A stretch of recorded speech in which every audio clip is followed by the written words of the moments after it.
Today topic is section cutting, faults and remedies.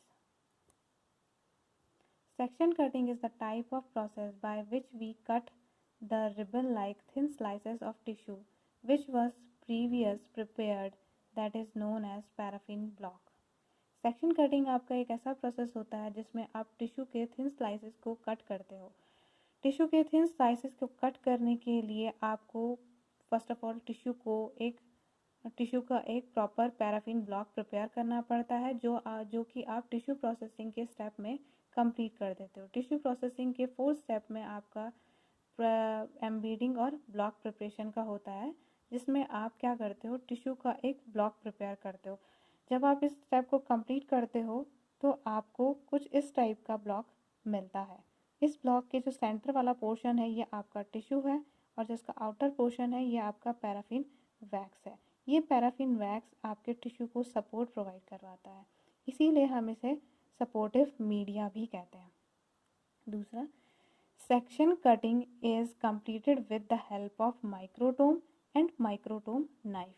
Section cutting हम complete करते हैं microtome और माइक्रोटोम नाइफ की हेल्प से। The cutting of good section depend on a through knowledge of the equipment use, यानी कि जो equipment आप सेक्शन कटिंग के टाइम पे यूज़ कर रहे हो उनका एक अच्छा नॉलेज आपको एक अच्छा सेक्शन प्रोवाइड करवाता है। लाइक फॉर एग्जांपल, अगर इसमें इक्विपमेंट आपका माइक्रोटोम नाइफ आ जाता है तो अगर आपको नाइफ का एक अच्छा नॉलेज है तो कि आपको वो नाइफ किस पोजीशन में फिक्स करना होता है माइक्रोटोम में, उसके शार्पनिंग को चेक करना, उसके एज को चेक करना, किस पोजीशन में आप उसको सेट करोगे, तो ये नॉलेज आपको एक अच्छे सेक्शन ऑब्टेन करने में हेल्पफुल होता है। दूसरा आपका आता है द प्रैक्टिकल एक्सपीरियंस, यानी कि आप कितने इसमें सेक्शन कटिंग में कितने वेल ट्रेंड हो, फ्रेशर हो, एक्सपीरियंस्ड हो, ये भी एक फैक्टर है आपके एक गुड सेक्शन कटिंग में। अगर आप फ्रेशर हो या कोई फ्रेशर स्टूडेंट है तो उस स्टूडेंट को पैराफिन सेक्शन कटिंग के लिए सबसे पहले सॉफ्ट टिश्यू का ब्लॉक प्रोवाइड करा जाता है। लीवर और किडनी का हम पहले उसको क्या करते हैं, सेक्शन ब्लॉक प्रोवाइड करवाते हैं फॉर द सेक्शन कटिंग। जब वो केपेबल हो जाता है एक अच्छे रिबन लाइक थिन स्लाइसेस को कट करने में, तो उसके बाद हम क्या करते हैं, उसको डिफ़िकल्ट टिश्यू प्रोवाइड करवाते हैं for the section cutting. Difficult tissues में आपका स्किन हो गया, ब्रेस्ट हो गया, डिकैल्सिफाइड बोन का ब्लॉक हो गया। देन डिफ़िकल्ट टिश्यू वो क्या करता है, परफॉर्म करता है। फर्स्टली जो फ्रेशर स्टूडेंट होते हैं वो सॉफ्ट टिश्यू के सेक्शन को कट करते हैं। जब वो इन सॉफ्ट टिश्यू के सेक्शन कट करने में एक्सपीरियंस्ड हो जाते हैं, उनका जो हैंडलिंग होता है वो प्रॉपर होने स्टार्ट हो जाता है, एक गुड सेक्शन वो कट करना स्टार्ट कर देते हैं। आफ्टर दैट हम उन्हें क्या करते हैं, एक डिफ़िकल्ट टिश्यू प्रोवाइड करवाते हैं for the section cutting. Difficult tissues में आपके आ जाते हैं स्किन हो गया, ब्रेस्ट हो गया और डीकैल्सिफाइड बोन हो गया। दूसरा, the well trained and practice technologist will provide first class section in a far shorter time than one who has always aimed primarily at speed। यानी कि जो आपके वेल ट्रेन्ड प्रैक्टिस्ड टेक्नोलॉजिस्ट होते हैं वो आपको एक फर्स्ट क्लास सेक्शन प्रोवाइड करवाते हैं, और वो भी बहुत ही कम टाइम में, बिकॉज वो प्रैक्टिस्ड है, वो एक्सपीरियंसड है। यानी कि जितना ज़्यादा आपके पास एक्सपीरियंस होगा या जितना ज़्यादा आप प्रैक्टिस करोगे सेक्शन कटिंग में, उतना अच्छा आप सेक्शन कट कर सकते हो, और वो भी बहुत ही कम टाइम में। नेक्स्ट, सेक्शन कटिंग के लिए आपके पास क्या क्या रिक्वायरमेंट्स होने चाहिए। रिक्वायरमेंट्स है सेक्शन कटिंग के लिए, फर्स्ट आपका पैराफिन ब्लॉक चाहिए होता है, सेकंड माइक्रोटोम नाइफ चाहिए होता है, थर्ड माइक्रोटोम चाहिए होता है, फोर्थ ब्रश हो गया, फिफ्थ आपका फ्लोटिंग वाटर बाथ, सिक्स्थ आपका हॉट प्लेट, सेवन्थ आपका फोर्सेप, एट्थ आपका फ्रोस्टेड स्लाइड। फ्रोस्टेड स्लाइड का जो साइज़ होता है वो होता है 25 mm, इसका विड्थ होता है 76 mm इसकी लेंथ होती है, और इसका जो थिकनेस होता है वो कितना होता है 1.0 to 1.2 mm। फ्रोस्टेड स्लाइड जो होती है एग एल्बुमिन कोटेड होती है। इस स्लाइड में हम क्या करते हैं, थिन स्लाइस ऑफ टिश्यू को लेके हम स्मेयर प्रिपेयर करते हैं। ये तो हो गई रिक्वायरमेंट्स। नेक्स्ट इसमें आता है प्रोसीजर। अब प्रोसीजर फर्स्ट स्टेप आपका क्या होता है कि फर्स्टली आप प्रिपेयर जो आपका पैराफिन ब्लॉक जो आपने प्रिपेयर करा था टिश्यू प्रोसेसिंग के स्टेप में, आप उस पैराफिन ब्लॉक को फ्रीज़र में, डीप फ्रीज़र में 5 to 10 मिनट्स के लिए इंक्यूबेट करते हो। ठीक, ये फर्स्ट स्टेप में आ गया। सेकंड स्टेप में आप ट्रिम करते हो पैराफिन ब्लॉक को with the help of knife, यानी कि जो आपका ब्लॉक आपने डीप फ्रीज़र से निकाला तो आप ब्लॉक को ट्रिम करते हो, यानी कि जो इरेगुलर जो उसके एज हैं उनको एक प्रॉपर फॉर्म में लेके आते हो और प्रॉपर फॉर्म में लेके आते हो। Third, adjust the paraffin block on block holder of the microtome.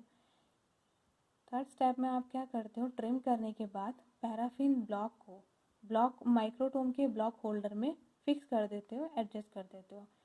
Fourth step में fix the knife on the position of the microtome and also adjust the thickness of tissue.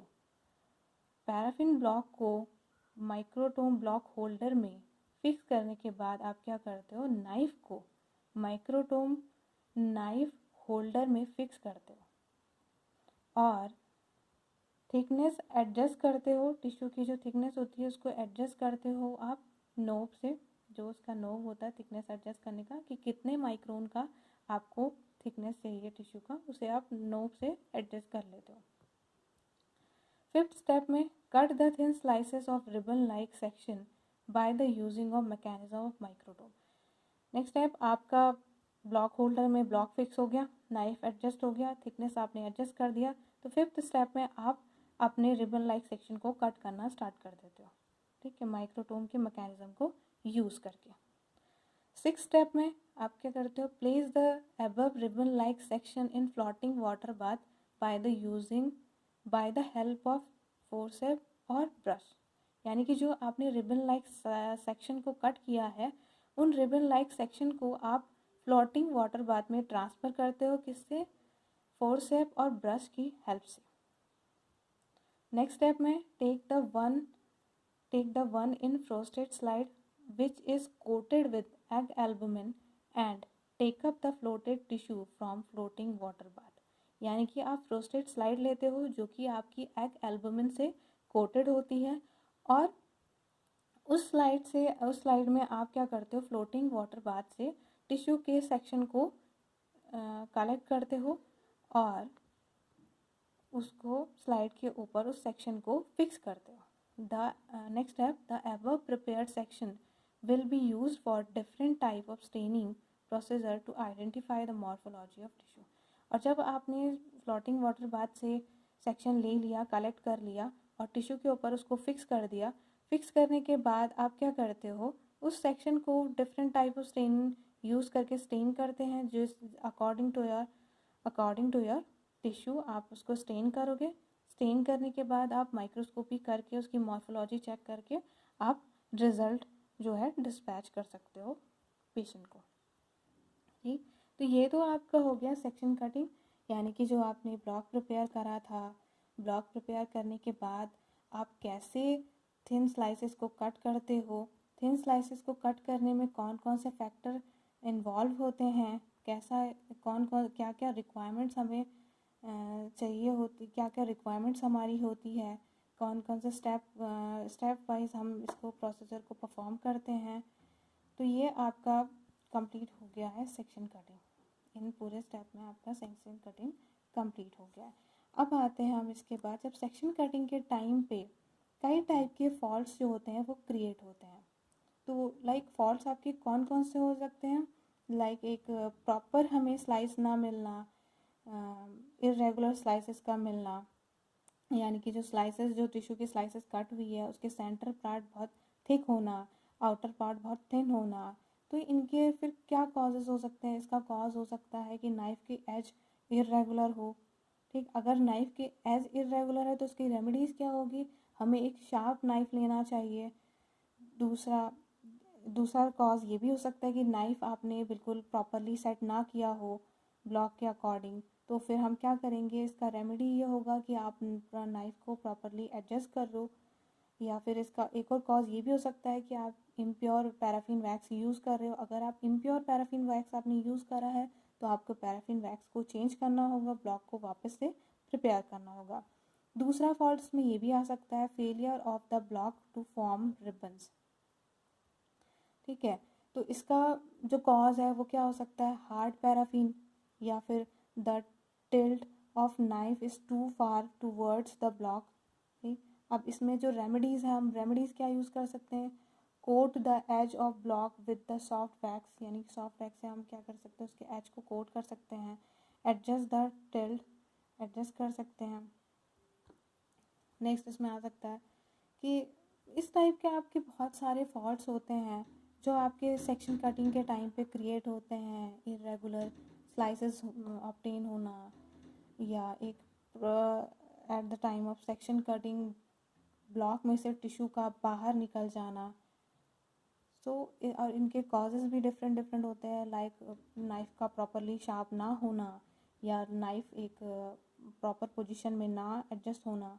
तो इनकी फिर इसके बाद इनकी हम रेमेडीज़ करते हैं, लाइक कि नाइफ़ को प्रॉपरली ढंग से शार्प करना, उसके एज को फिक्स करना, प्रॉपर शेप में लेके आना, और अच्छी एक हमें पैराफिन, कई बार सम टाइम जब हमारा पैराफिन ब्लॉक में पैराफिन वैक्स में ही प्रॉब्लम आ जाता है, या एक इम्प्योर पैराफिन वैक्स हमने यूज़ किया हुआ होता है जिसकी वजह से इस टाइप के फॉल्ट्स क्रिएट होते हैं, तो उस टाइम पे हम क्या करते हैं, पैराफिन वैक्स को ही चेंज कर देते हैं और वापस से हम सेक्शन प्रिपेयर करते हैं। आफ्टर सेक्शन प्रिपरेशन देन वापस से हम सेक्शन कटिंग स्टार्ट कर देते हैं। Thank you.